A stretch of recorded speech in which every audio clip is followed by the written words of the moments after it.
श्रीपरमात्मने नमः। अथ द्वादशोऽध्यायः। भक्तियोगः। अर्जुन उवाच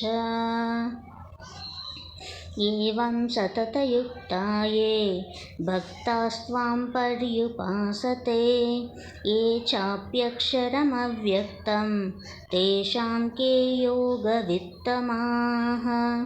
श्रीभगवानुवाच मय्यावेश्य मनो ये मां नित्ययुक्ता उपासते श्रद्धया परयोपेताः ते मे युक्ततमा मताः। ये त्वक्षरमनिर्देश्यम् अव्यक्तं पर्युपासते सर्वत्र गमिच्छात्यं च कूटस्थमचलं ध्रुवम्। सन्नियम्येन्द्रियग्रामं सर्वत्र समबुद्धयः ते प्राप्नुवन्ति मामेव सर्वभूतहिते रताः। क्लेशोऽधिकतस्तशेषाम् अव्यक्तासक्तचेतसाम् अव्यक्ता हि गतिर्दुःखं देहविद्धिरवाप्यते। ये तु सर्वाणि कर्माणि मयि सन्न्यस्य मत्पराः अनन्येनैव योगेन मां ध्यायन्त उपासते तेषामहं समुद्धर्ता मृत्युसंसारसागरात् भवामि न चिराप्यर्थं मय्यावेशितचेतसां। मय्येव मनाधस्त्वं मयि बुद्धिं निवेशय निवशिष्यसि मय्येव अत ऊर्ध्वं न संशयः। अत चित्तं समाधातुं न शक्नोषि मयि स्थिरम्। अभ्यासयोगेन ततः मामिच्छाप्तुं धनञ्जय। अभ्यासेऽप्यसमर्थोऽसि मत्कर्म परमो भव। मदर्थमपि कर्माणि कुर्व सिद्धिमवाप्स्यसि।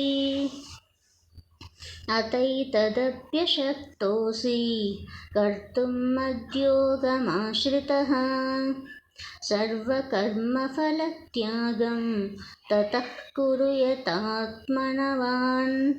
श्रेयो हि ज्ञानमभ्यासात् ज्ञानाद् विशिष्यते ध्यानात् कर्मफलत्यागः त्यागात् शान्तिरनन्तरम्।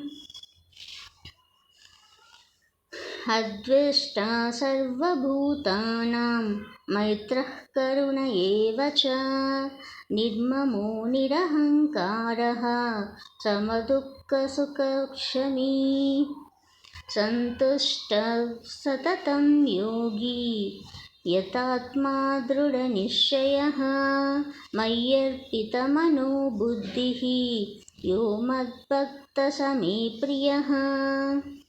यस्मान्नो द्विजते लोकः लोकान्नो द्विजते च यः हर्षमर्षभवोद्वेगः मुक्तो यः स च मे प्रियः।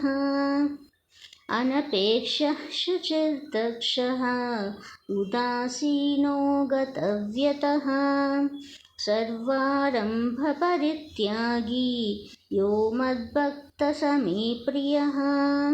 यो न हृष्यति न द्वेष्टि न शोचति न काङ्क्षति शुभाशुभः परित्यागी भक्तिमान्यः स मे प्रियः। समः शत्रौ च मित्रे च तथा मानापमानयोः शीतोष्णसुखदुःखेषु समः सङ्गविवर्जितः।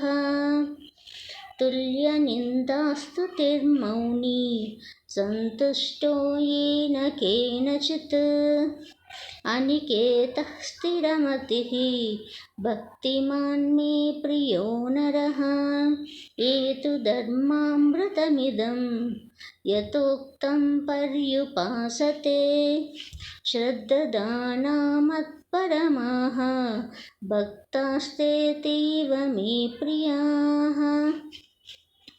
ॐ तत्सत् इति श्रीमद्भगवद्गीतासु उपनिषत्सु ब्रह्मविद्यायां योगशास्त्रे श्रीकृष्णार्जुनसंवादे भक्तियोगो नाम 12 अध्यायः।